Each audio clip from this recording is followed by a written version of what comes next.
ሰላም ጤና ይስጥልን አድማጭ ተመልካቾቻችን ታህሳስ 6 2018 ዓ.ም ዕለታዊ መረጃዎችና ዘገባዎችን ይዤ መጥቻለሁ።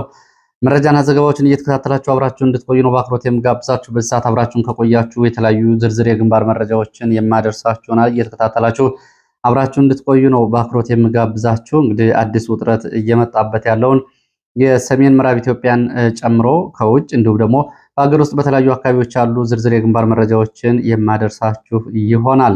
በትላንትናው ዕለት ከባድ ውጊያ ሲደረግባቸው ከዋሉ አካባቢዎች መካከል በተለይ በምዕራብ ጎንደር ቀጠና ኢትዮጵያና ሱዳን በሚያዋስነው የመተማ አካባቢ በአራት አካባቢዎች በተለይ መሻህን ማዕከል አድርጎ የነበረውን ውጊያ በተመለከተ አዲስ ዝርዝር መረጃዎችን ይዣለሁ። እነሱን ወደ እናንተ የማደርስ ይሆናል።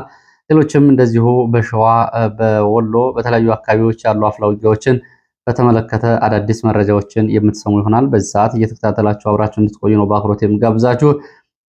ሀሳብ አስተያየት ቢኖራችሁ ጥቆማ ዜናችን@gmail.com ላይ ልታደርሱ ትችላላችሁ። እያደረሳችሁ ስለሆነ በእጅጉ ነው የማመሰግነው። ከጥቆማዎቻችሁ መካከል በአዲስ አበባ የቤት ለቤት ምዝገባ እየተደረገ ነው የሚል እንደዚሁ የቤተሰቦቻችሁን ዋቢ በማድረግ መልእክት የላካችሁልኝ አላችሁ። ከዚህ ጋር በተያያዘ ሁለት መረጃዎች ናቸው እየወጡ ያሉት። አንደኛው እንግዲህ ባለፈው እና አዳነች አቤቤ በአዲስ አበባ ውስጥ ከተለያዩ አካባቢዎች መጥተው በቤት ውስጥ የሚኖሩ የከተማ ተፈናቃይ በሚል ስም ዝርዝራቸው ይለይ በሚል አቅጣጫ መስጠታቸው ይታወቃል። ከዚህ ጋር በተያያዘ የቤት ለቤት ምዝገባ እየተደረገ ነው የሚገኘው። አንዳንዶቹ እንግዲህ ይህንን በተመለከተ አንዳንድ አገልግሎቶችን እንደ ስኳርና ሌሎችን መንግስት አገልግሎት ለማቅረብ አስቦ ነው የሚሉ መረጃዎች እየወጡ እንደሆነ ቢያሳዩም መሰረታዊ ሀሳቡ ግን በአዲስ አበባ ከተለያዩ ክልሎች ተፈናቅሎ በአዲስ አበባ ውስጥ የሚኖሩ ሰዎች ተደርበው የሚኖሩ ቤት ተከራይተው የሚኖሩ ተፈናቃዮች እንግዲህ ባሉ ጦርነቶች ከአማራ ከትግራይ ከተለያዩ አካባቢዎች ተፈናቅለው አዲስ አበባ ውስጥ ያሉ ሰዎች በዲሞግራፊው ላይ እንደዚሁም ደግሞ በተለያዩ የፖለቲካ እንቅስቃሴዎቻችን ላይ ያለውን ሁኔታ መከታተል አለብን በሚልና ምርጫ ከመድረሱ ቀደም ብሎ ጉዳዩን ለመከታተል የሚደረግ ጉዳይ እንደሆነ መረጃዎች ይጠቁማሉ። ተጨማሪ መረጃዎችን ወደፊት በዝርዝር ይዤ የምመለስ ይሆናል። በአዲስ አበባ ያሉ ተፈናቃዮች በከተማው ያሉ ማህበራዊ አገልግሎቶች ላይ ጫና ፈጥረዋል በሚል እንግዲህ ከአዲስ አበባ ተፈናቃዮች በሚል በጦርነቱ ምክንያት ወደ አዲስ አበባ የመጡ ሰዎች ያውም ደግሞ ሀብት ያላቸው የተሻለ ኢኮኖሚ የሚያንቀሳቅሱ ሰዎች።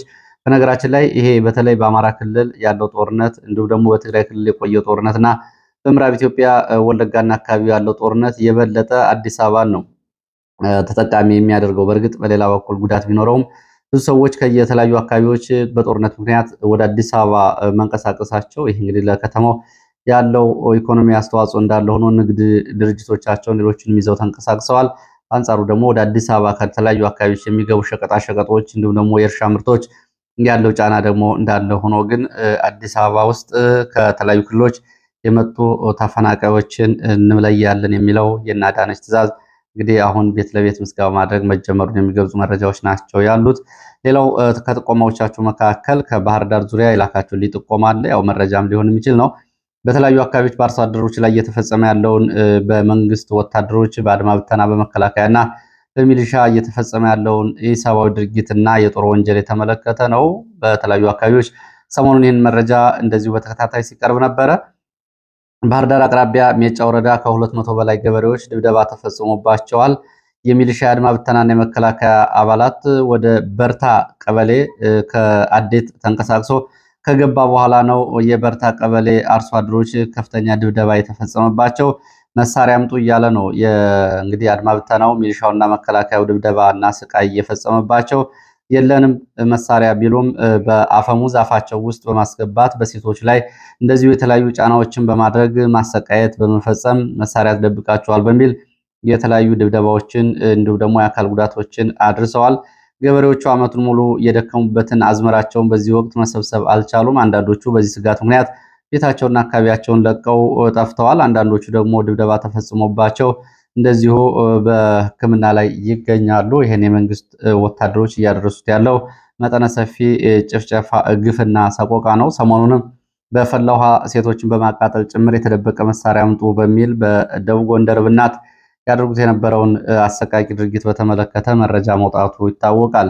ሌላው መሰረታዊ ምናልባት የፖሊሲ አውጪዎች የኢትዮጵያን ፖለቲካ የሚከታተሉ ሰዎች በውል ሊከታተሉት የሚገባ ጉዳይ ነው። በኢትዮጵያ አንዳንድ ዩኒቨርሲቲዎች ወደ ቱርክ የሚሰጥ ስኮላርሺፕን በተመለከተና በተለይ ሃይማኖታዊ ተኮር ሃይማኖታዊ ተልዕኮ ይዞ መመለስን በተመለከተ በኢትዮጵያ ውስጥ እያጎነቆሉ ወይም ደግሞ እየበቀሉ ያሉ እንቅስቃሴዎች አሉ። በኢትዮጵያ ለአዲስ የሃይማኖት ፖለቲካ 16ኛው ክፍለ ዘመን የኦቶማን ቱርክ ኢምፓየርን የግራኝ አህመድ የነበረውን ከኢትዮጵያ የደገኛ ክርስቲያን መንግስታት ጋር የነበረውንና ነገስታት ጋር የነበረውን ውጊያ ከ500 ዓመት በኋላ እንደ አንድ የታሪክ ጥፋት ይዞ በመምጣት ቱርክ እንደገና በቀይ ባህር፣ በአፍሪካ ቀንድ፣ በምስራቅ አፍሪካ ለምታደርገው የጂኦፖለቲካ ንቅናቄ ቁጥጥርና መስፋፋት ጋር አንዳንድ ኢትዮጵያውያን ወጣቶች ያላቸው የግንኙነት በትምህርት ሰበብ ወደ ሃይማኖታዊ ጉዞና ከዚህ ጋር በተያያዘ ቱርክ ለትምህርት ደርሰው ወደ ኢትዮጵያ ዩኒቨርሲቲዎች ሲመለሱ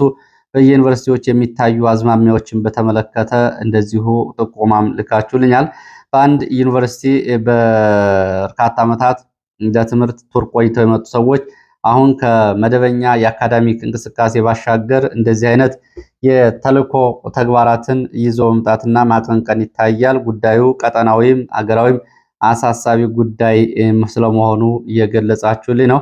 ከዚህ ጋር በተያያዘ እንግዲህ በነገራችን ላይ የ16ኛው ክፍለ ዘመን አካባቢ የነበረውን የግራኝ አህመድን ጦርነት በተመለከተ ያው ብዙዎቹ እንግዲህ እንደ አዲስ የፖለቲካ ሃይማኖታዊ ንቅናቄ እያደረጉ እየተመለከቱት ያቀረቡት ነው የሚገኘው።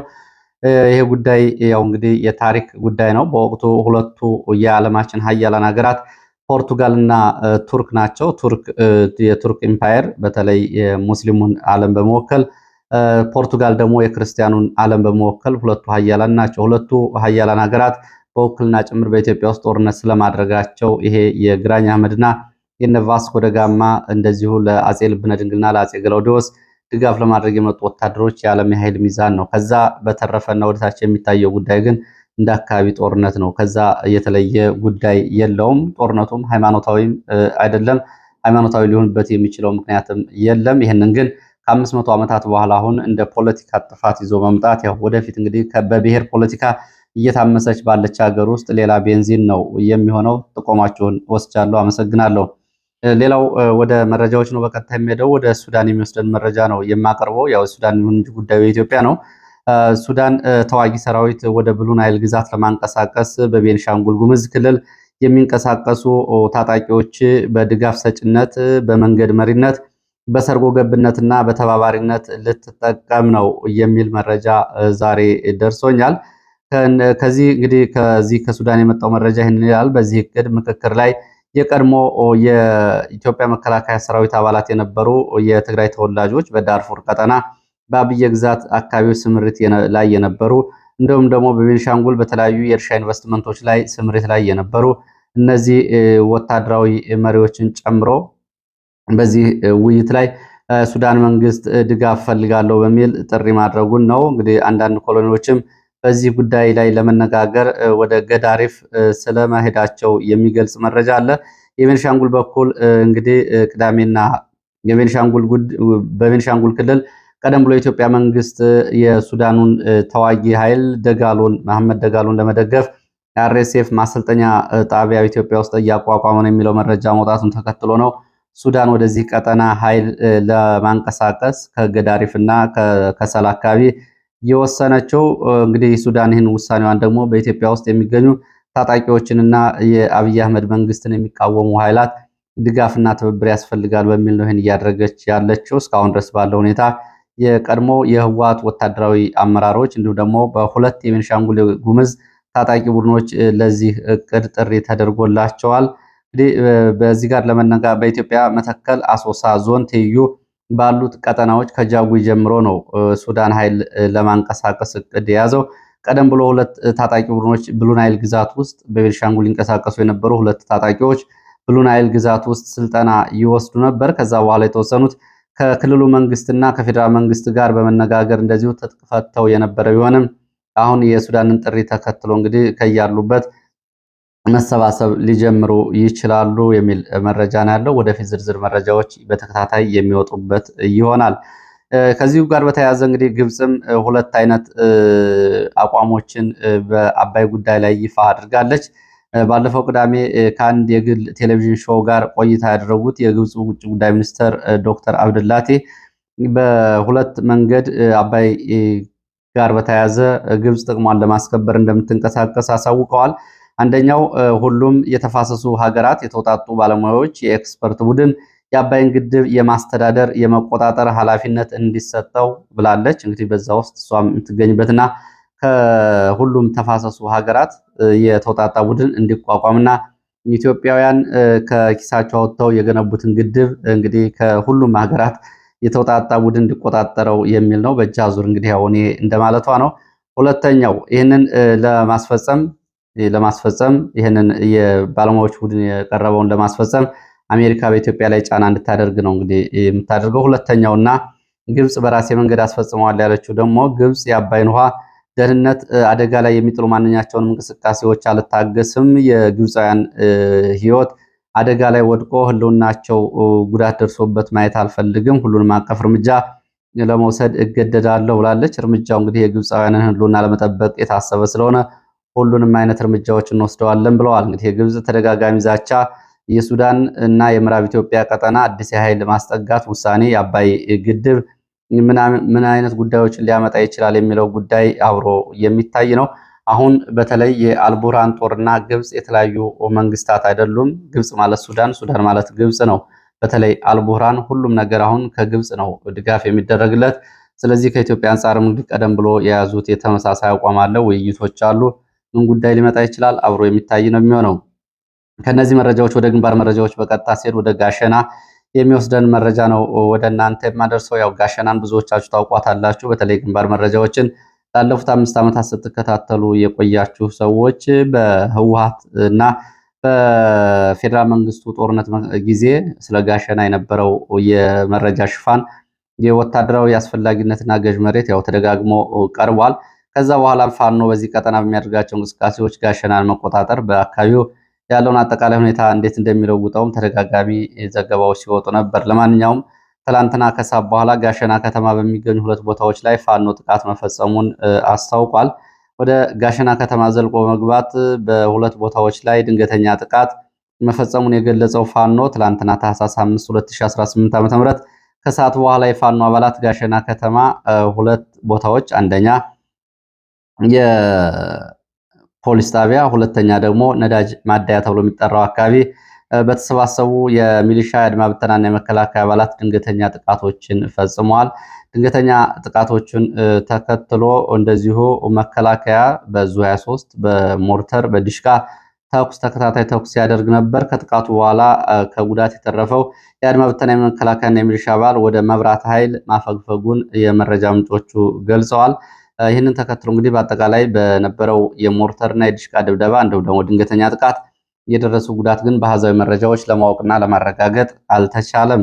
ሌላው እንደዚሁ በዚሁ ሰሜን ወሎ በነገራችን ላይ ይህኛው መረጃ የተገኘው ከአማራ ፋኖ ብሔራዊ ኃይል ምኒልክ ዕዝ የደጋው መብረቅ ክፍለ ጦር ኮር ነው። የጋሸናውን ጥቃት በተመለከተ ከውሎ መረጃዎቻቸው ላይ ያሰራጩት ዋርላ እዚሁ ሰሜን ወሎ ዋርላ ጨና ሚካኤል ተብሎ የሚጠራ ቦታ በ3 ቀናት በፊት በተደረገው ውጊያ ሰብአዊ፣ ቁሳዊና ወታደራዊ ኪሳራ ደርሷል። በወቅቱ የስልክ አገልግሎት ባለመኖር ነው መረጃው በዕለቱ ያልወጣው የሚሉት የመረጃ ምንጮች። ከዋድላ ኮን ከተማ እና ጋሸና ወደ ጭና የተንቀሳቀሰ የመንግስት ኃይል በተለይ የአድማ ብተናና የሚሊሻ አባል ላይ ጉዳት ደርሷል። በዚህም ከ30 በላይ ሞትና ቁስለኛ ሆነዋል። በፋኖ በኩል 2 ሞት 2 ቀላል የጉዳት እንዳለ የገለጹት የዓይን እማኞች ውጊያው ለግማሽ ቀን እየቀጠለ እንደነበር ገልጸዋል። ከዛ በኋላ ቁስለኞቹን ይዞ የአድማ ብተና እና ሚሊሻ አካባቢውን ለቆ ሲወጣ መከላከያ ሽፋን ለማድረግ ወደ አካባቢው ገብቶ ነበር ነው የሚሉት። ወደ ትላንትና ውጊያ ሲደረግባቸው ከዋሉ አካባቢዎች መካከል የደቡብ ጎንደር እስቴ ደራና አካባቢው ይገኙበታል። በእነዚህ አካባቢ ተጨማሪ መረጃዎችን ወደ እናንተ ላድርስ። በደራ ወረዳ አርብ ገበያ በተደረገ ውጊያ ሞትና ቁስለኛ የሆኑ የአድማ ብተና የመከላከያና የሚሊሻ አባላት የቀብር ስነስርዓት ዛሬ ሚካኤል ተብሎ የሚጠራው አካባቢ ስለመፈጸሙ ገልጸዋል። በፋኖ በኩልም እንደዚሁ 2 የሞት ጉዳት እንደደረሰ አርብ ገበያ አንበሳሜ ከተማ የነበረውን ድንገተኛ ጥቃት ተከትሎ የብልጽግና ባለስልጣናት እንዴት በዚህ ደረጃ ጥቃት ይደርስብናል በሚል ከፍተኛ ድንጋጤ ውስጥ መግባታቸውንና በተለይ አንበሳሜ ከተማ የሚሊሻ አባላት በፋኖ ተይዘው መወሰዳቸው በብልጽግና ባለስልጣናት ላይ ድንጋጤ ፈጥሯል። እንደ መረጃ ምንጮቹ እንዴት እንደዚህ አይነት አደጋ ውስጥ እንገባለን? ጥበቃ የሚያደርግና ጥቃቱን የሚመክት ኃይል የለም ወይ በሚል የወረዳ አስተዳደሩ ሪፖርት ማድረጉን ሰምተናል ያሉት የመረጃ ምንጮች መከላከያው ቀድመን መረጃ እየሰጠ ነው፣ አልተከላከለልንም። ቀድሞ መከላከል ሲገባው አመራሩንና መዋቅሩን ለአደጋ አጋልጧል። ስለዚህ አመራሩና መዋቅሩ ዋስትና ስለሌለው ለቀን እንወጣለን የሚል ሪፖርት ስለማቅረባቸው ነው የተሰማው። በዚህ ቀጠና እንግዲህ ለዘመቻ ማህደረ ማርያም፣ ግንዳጠመም፣ ሳህና፣ ገላውዲዮስ፣ አንበሳሜ፣ አርብ ገበያ ተሰማርቶ የነበረው የመከላከያ አድማ ብተናና የሚሊሻ ኃይል በነበረው ውጊያ ምክንያት ወደ አንድ ቦታ ተሰባስቧል። ትናንትና መካነ ኢየሱስን እስቴን ፋኖ ይዞ ነበረ። በኋላ ከሰዓት በኋላ ለቆ ወጥቷል። አድማ ብተና መከላከያና ሚሊሻ መልሶ ገብቷል። አንበሳሜ እንደዚሁ ለሁለት ሰዓት ፋኖ ከተማ ውስጥ ውጊያ አድርጎ 4 የሚሊሻ አባላትን ይዞ ወጥቷል ከነ ትጥቃቸው። እንግዲህ በዚህ አካባቢ ዛሬ ግን ያለው ሁኔታ እየተረጋጋ ነው፣ ተኩስ የለም ሲሉ የዓይን እማኞች ገልጸዋል። ወደ መተማ ትላንትና እንግዲህ ብርቱ ውጊያዎች ከተደረጉባቸው አካባቢዎች አንዱ መተማ ነው። ወደ መተማ ስንሄድ መተማ መሻህ በነበረው ውጊያ የደረሰውን ወታደራዊና ቁሳዊ ሰብአዊ ኪሳራ በተመለከተ ዛሬ የወጡ መረጃዎች የሚከተለውን ያሳያሉ። ዛሬ ውጊያው ቆሟል። የደረሰው ጉዳት ከፍተኛ ነው። ተራራዎች ሙሉ አስከሬን እንደተሸፈኑ ናቸው። ብዙ ጉዳት እየደረሰው በሚሊሻ ሰላም አስከባሪ መከላከያ እና የፖሊስ አባላት ነው። አድማ ብተና በመቶዎች የሚቆጠሩ ሙትና ቁስለኛ ሆነዋል። ሞገሴ ተብሎ ከሚጠራው አቅጣጫ ከአሻሚት እንዲሁም ደግሞ ላስታ ተብሎ ከሚጠራው አቅጣጫ ወደ መሻህ በነበሩ ግንባሮች ከፍተኛ ጉዳት ደርሷል። ከዚህ ጋር በተያያዘ እንግዲህ ትናንት ተጨማሪ ሚሊሻና አድማ ብተና መከላከያ ዛሬ ሌሊቱን ወደ ከተማው ገብቷል። ውጊያው እጅ በእጅና በጨበጣ ነበረ። በተከታታይ ቦምብ ጥቃቶች ጭምር ደርሰዋል።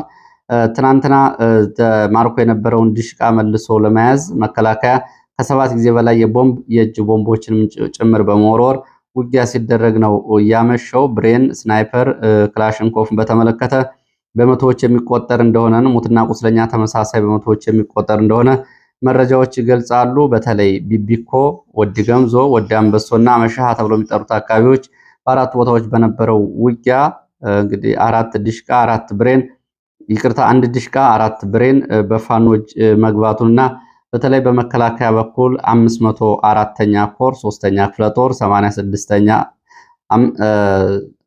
504ኛ ክፍለ ጦር 3ቱ ክፍለ ጦሮች 86ኛ 96ኛ እና 98ኛ ክፍለ ጦሮች የተወጣጣ የሻለቃ ኃይል ለውጊያ ቢገባም ከባድ ኪሳራ አስተናግዷል። የ505ኛ ኮር አዛዥ ጀነራል ሙላው የሚመራው ጦር ውስጥ የተወጣጣ ኃይል በኮሎኔል ሰለሞን እየተመራ ገብተው ነው ይህንን ወታደራዊ ኪሳራ ያስተናገደው ይላሉ የመከላከያ መረጃ ምንጮች። የመከላከያ 3 ክፍለ ጦር ሻለቃዎች አድማ ብተና፣ ሰላም አስከባሪ ከፍተኛ ጉዳት ደርሶባቸዋል። አብዛኛው የሰራዊቱ አባላት እንደዚህ ወደ ውጊያ የገቡት አዲስ ሰልጣኞች ነበሩ። የ504ኛ ኮር አባላት በምርኮ መሳሪያን በተመለከተ እንግዲህ ፋኖ መጨረሻ ያወጡት መረጃ አለ። እንደ ዓይን እማኞች ግን 1 ሞርተር፣ 1 ዲሽቃ፣ 4 ብሬን እና ሌሎች በቁጥር ያልታወቁ የነፍስ ወከፍ መሳሪያዎች ስለመማረካቸው ሲገልጹ ዛሬ ወደ አካባቢዎቹ ማለትም ቢቢኮ፣ ወደ አንበሶ፣ ወደ ገምዞ፣ መሻሃ ከገንዳ ውሃና ከአካባቢው ተጨማሪ የመከላከያ አድማ ብተና ሰላም አስከባሪና ሚሊሻ ስለመግባቱ ሲገለጽ፣ ፋኖ ግን አካባቢውን ለቆ ወጥቷል። ከዚህ ጋር በተያያዘ በፋኖ በኩል የወጣ መረጃ አለ። የፋኖ መረጃ ደግሞ ይህንን ይላል። ያው እንግዲህ ውጊያውና ጉዳቱ ሰፊ ነው። ከውጊያው አንጻር ፋኖ በመጨረሻ ይህንን መረጃ አውጥቷል። ደጃዝማች 4ኛ ኮር ጠላት እንደመሰሰ በሚለው መረጃው በመተማ ወረዳ መሻህ ቀበሌ የቁም ምሽግ ሰርቶ ህዝብ ሲያንገላታና ዘርፍ የሰነበተውን የ74ኛ ክፍለ ጦር አካል ሬጅመንቶች ተደምስሰዋል ይላል። በዚህ ውጊያ እንግዲህ የተሳተፉ የፋኖ ክፍለ ጦሮች ጎቤ ክፍለ ጦር፣ የአርበኞች ክፍለ ጦር፣ ረመጡ ደጀን ክፍለ ጦር የተውጣጣ ደምሳሽ ፈጣን እንዲሁም ደግሞ አጣነው ዋሴ ተወርዋሪን በመሸገባቸው ከ12 ሰዓት እስከ ቀኑ 10 ሰዓት ድረስ በተደረገ የጨበጣ ውጊያ ጭምር ነው ጉዳት የደረሰውና ጉዳቱን በተመለከተ ከምዕራብ አርማጭሆ አብርሃ ጅራ በመነሳት መሻሃ ደርሶ ከድምሰሳ ሊታደግ የተንቀሳቀሰ የአብይ ሰራዊት ቀድሞ ስምሪት በተሰጠባቸው የደጃዝማች 4ኛ ኮር ዘራይ ክፍለ ጦርና ተከዜ ክፍለ ጦሮችን መተላለፊያ መንገዱ በሰዓት በመታጠሩ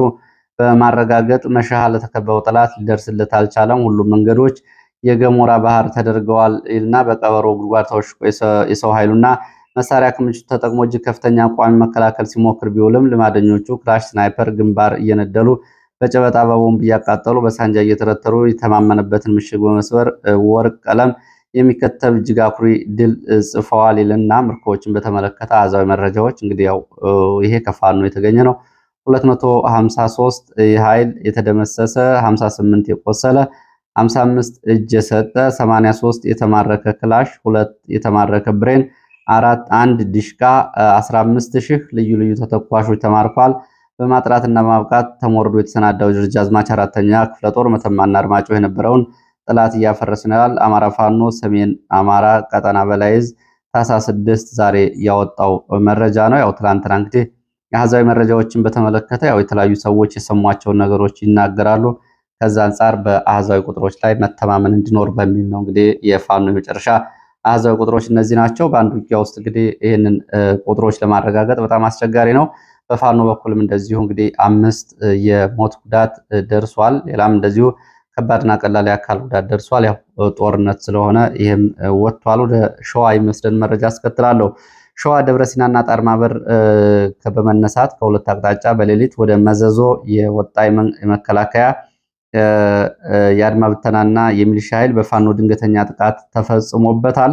ዛሬ ከሌሊቱ 10 ሰዓት ከሁለቱ ከተሞች ማለትም ከጣርማበርና ከደብረ ሲና ወደ መዘዞ የተንቀሳቀሰው 104ኛ አየር ወለድ ኮማንዶ ከመከላከያ አድማ ብተናና ሚሊሻ በልበላ ገብርኤል ተብሎ በሚጠራ ቦታ በተፈጸመ ድንገተኛ ጥቃት ወታደራዊ ኪሳራ አስተናግዷል። ከደፈጣ ጥቃቱ ጋር በተያያዘ እንደዚሁ የደረሰው ጉዳት አልታወቀም። ይህንን ተከትሎ በአካባቢው ውጊያ ተቀስቅሷል። ውጊያው እስካሁን ድረስ እየተደረገ ነው። ከጣርማበር ተጨማሪ አየር ወለድ ኮማንዶ ሁለተኛ ዙር ወደ መዘዞ ተንቀሳቅሷል። በሌላ አቅጣጫ ከሞላሌ ወደ መዘዞ የተንቀሳቀሰው መለያ እና ባሽ ተብሎ በሚጠሩ ሁለት ቦታዎችም ውጊያ እየተደረገ ነው።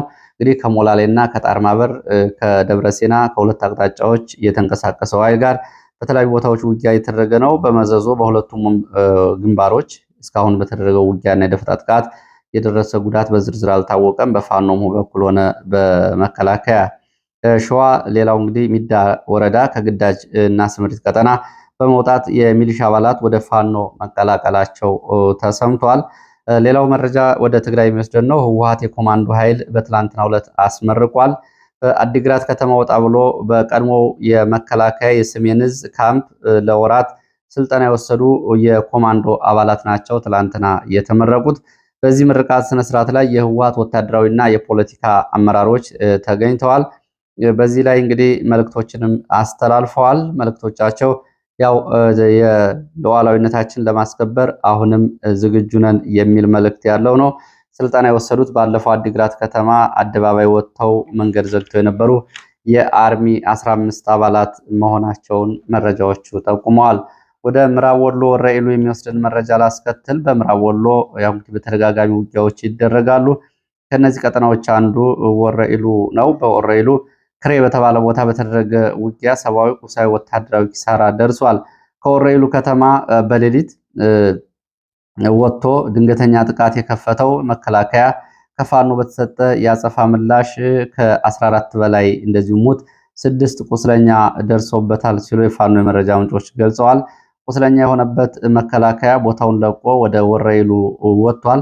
ከዛ ቀደም ብለው በጃማ ወረኢሉና ግሸራቤልን በሚያዋስኑ አካባቢዎችና ወደ ለገሂዳ ወደ ገደራ ባሉ ቀጠናዎች ተከታታይ ውጊያዎች ተደርገዋል። ለምሳሌ ዝግባ፣ አቦልድ፣ ዘርቃሚ፣ ሽላፋፍ፣ ቀይ አፈር ተብሎ በሚጠሩት አካባቢዎች ተደጋጋሚ ውጊያዎች መደረጋቸውና የ801ኛ ኮር የመከላከያ ኃይል የተለያዩ ሻለቃዎች በዚህ ቀጠና ስምሪት በማድረግ ነው ውጊያ ያደረጉት። እንግዲህ ጃማ፣ ወረኢሉ፣ ግሸራቤል ቀጠናዎችን በኩታ ገጠም ጨርሶ ለመቆጣጠር በሚል ለ2 ሳምንታት በቀጠለ ዘመቻ ነው። እስካሁን ድረስ ግን በፋኖ አጸፋ ምላሽ እየተሰጠ መሆኑን የወጡ መረጃዎች ያሳያሉ። ለዚህ ሰዓት ከተለያዩ አካባቢዎች ያሰባሰብኳቸው መረጃዎች እነዚህን ይመስላሉ። ስለተከታተላችሁ በእጅጉ አመሰግናለሁ። በሌላ ተመሳሳይ መርሃ ግብር እስከምንገናኝ